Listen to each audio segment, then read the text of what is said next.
Three things I hated about my sermon this week, talking about Jesus' surpassing mercy standard from the Sermon on the Mount, where he says, turn the other cheek if you're smacked, give them your coat if someone asks for your shirt, go the extra mile if someone asks you to go 1 mile with them.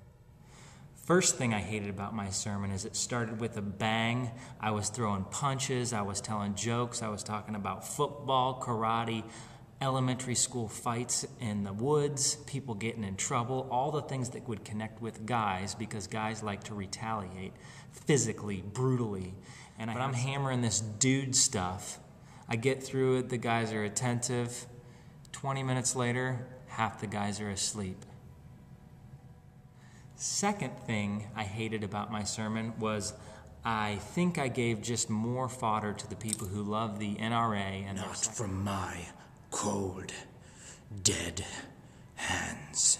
Amendment, because I said if you look at the passage closely, it's talking about interpersonal conflict, not talking about whether or not you can sleep with a gun under your pillow because you're afraid someone might come in and abduct your children. Third thing I hated about my sermon is this passage, like the others in the Sermon on the Mount, addresses the hardness of our heart and that desire that we all have to prove someone wrong, to retaliate, to fight back. No one's going to walk over me. No one's going to take away my rights.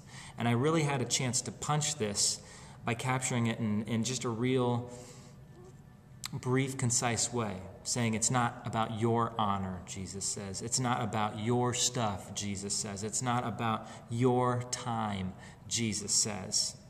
It's about God's honor. It's about God's stuff, Jesus says. It's about God's time.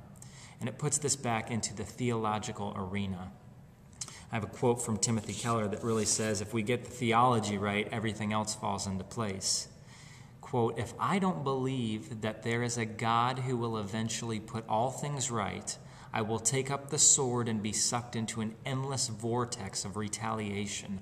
Only if I am sure there is a God who will right all wrongs and settle all accounts perfectly do I have the power to refrain.